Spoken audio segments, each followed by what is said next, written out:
What if you could see your entire financial life on a map? What if your bank statements could tell you where you actually spend your money? And what if you could turn years of messy financial data into a beautiful, interactive web app with just one master prompt? Sounds complicated, right? Well, that's exactly what we're going to do. In this video, we're taking years of financial transactions, expense data, locations, categories, dates, and currencies, and transforming all of that information into something completely different, a 3D globe that shows where your money has been spent. And the crazy part is, we're not going to manually build this application line by line. We're going to use Claude Code to analyze the data, understand what we want, plan the entire application, generate the code, process the financial information, and turn the idea into a working web app. From a simple spreadsheet to a complete interactive financial visualization, and ultimately a live website that you can open and share from anywhere. So in this video, I'm going to show you the entire process from start to finish, from giving Claude our raw data and master prompt, all the way to exploring the final 3D spending map. Let's get started. Once the Claude Code opens, you'll see your project dashboard displaying your usage stats, active sessions, and active models. Move your cursor down to the prompt input area at the bottom of the screen to prepare your project input. Next, attach your data file. Click on the plus icon near the prompt box to open the File selection menu. Browse through your file manager, navigate to your project directory where your bank statements and expense spreadsheets are stored, select the dataset file, and click Open to upload it into the context window. Now, enter a detailed prompt explaining exactly what you want the AI to build. Here, we instruct the AI to analyze 3 years of bank statements and expense data, filter out all restaurants, coffee shops, and food locations, plot them onto an interactive 3D globe map similar to Google Maps, and finally, generate code ready to deploy to Vercel so we can share a live public link. Before running the task, let's configure our execution options. Click on the Execution Mode dropdown and switch it to Plan Mode so the AI outlines a structured implementation step before executing code. Next, click the Model Selection dropdown and ensure the advanced model, such as Opus 5, is selected with high reasoning enabled for complex data parsing. With everything configured, hit the Submit button to start the session. The AI agent immediately initializes the workspace, titles the project Food Spending Map Visualization, and begins inspecting the uploaded Excel spreadsheet to map out the location data and build your interactive 3D map website. After analyzing our initial prompt, the Claude Code agent presents a step-by-step interactive configuration prompt to refine the visualization requirements before generating code. For question 1, how should the 3D globe look and behave? Examine the visual options provided. Hover over the rendering styles including Map Libre, 3.js, or a hybrid approach.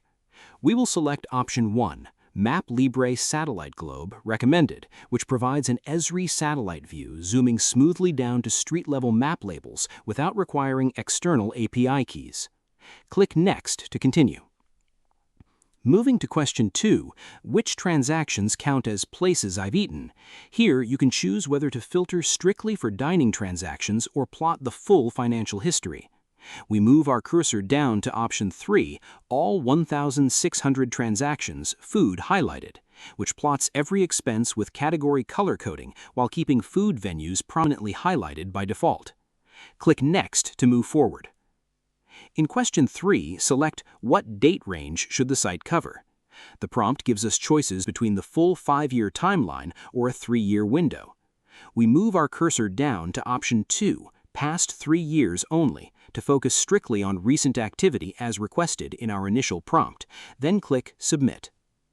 Once submitted, the AI confirms your selections, a Map Libre satellite globe displaying all 1,600 transactions over the past 3 years.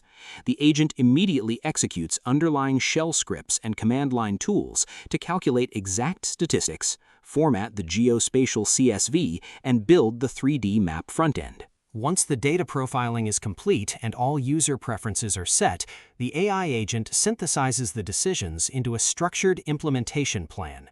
It automatically creates a project specification document and presents a proposed plan banner at the bottom of the interface for review.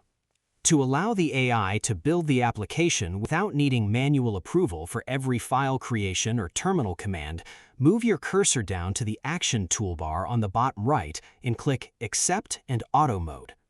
With Auto Mode activated, the AI assistant takes full control of the execution workflow. It expands the task list, searches for necessary project tools, creates the required web files, and executes terminal commands automatically to build your 3D map frontend.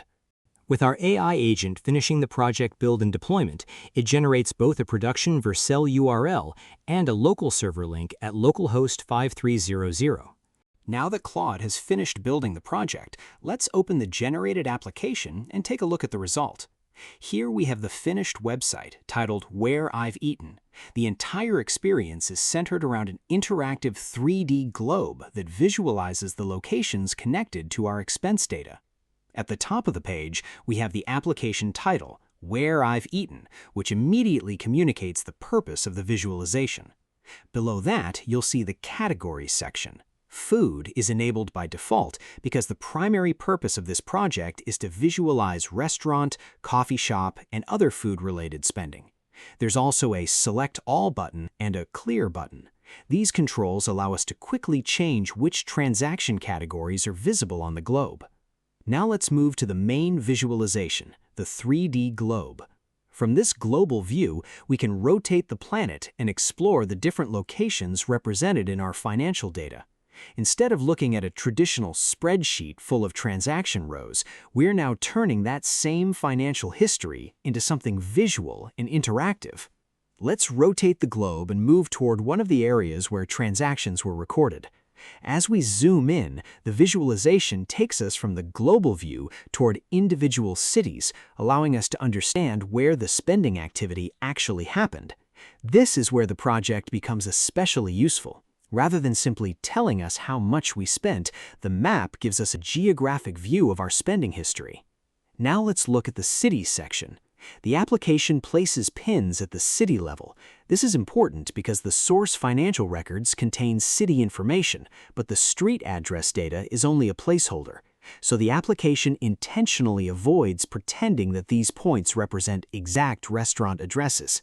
Instead, transactions are distributed within their corresponding city to create a useful visual representation while making it clear that distances between individual points inside the same city are not real. This gives us an honest visualization of the available data, rather than creating false precision. Let's go back to the category controls. Food is currently enabled, which gives us a focused view of the places connected to food spending. Now I'll select all of the categories. With everything enabled, the globe can display the broader expense history rather than only food-related transactions. This makes the category controls useful for switching between a focused food spending map and a much broader view of the financial dataset. And if we want to return to the original visualization, we can simply use the food-only control. That immediately brings us back to the food-focused experience. Next, let's look at the date range controls. At the bottom of the interface, we have two date fields that allow us to control the period being displayed. This means we don't have to look at the entire dataset at once. We can narrow the visualization down to a specific period and explore how our spending locations changed over time. For example, we can select a starting date and an ending date, and the map will update to reflect the transactions that fall within that selected period. If we want to return to the original timeline, we can simply use the Reset button. Another important detail is how the application handles currencies. The source data contains both Canadian dollar and US dollar transactions. Instead of automatically converting everything into one currency and potentially introducing an exchange rate assumption, the application keeps the original currency separate. So CA dollar amounts remain CA dollar amounts, and US dollar amounts remain US dollar amounts. This makes the visualization much more faithful to the original financial records. Now let's explore one of the cities on the globe. I'll rotate the globe toward the city and zoom in. Here we can see the individual transaction points associated with that location. Each point represents activity from our underlying expense dataset. The important thing to remember is that these points are being used to visualize city-level activity. They should not be interpreted as exact street-level locations because the original source data doesn't provide reliable street coordinates. This is a good example of how the AI has taken messy, real-world financial data and transformed it into a visual interface while preserving the limitations of the source data. Let's take a step back and look at what we've actually built. We started with years of financial records stored in spreadsheets and bank statements. Those records contain transactions, dates, amounts, currencies, categories, and location information. Claude Code analyzed that data, extracted the relevant information, cleaned and structured it, and then turned it into an interactive geographic visualization. Instead of scrolling through thousands of rows in a spreadsheet, we can now explore our spending history visually on a 3D globe. And because the application is running as a web application, we can share this experience with other people instead of keeping it as a local development project. So that's how we turned years of raw financial data into a fully interactive 3D spending map using Claude Code and a single master prompt. What started as a spreadsheet is now a real web application that we can explore, customize, and share from anywhere. And this is just one example of what's possible when you combine AI coding agents with real-world data. If you found this useful, hit the like button, subscribe for more AI-powered finance projects, and let me know in the comments what you would build with Claude Code. Thanks for watching, and I'll see you in the next one.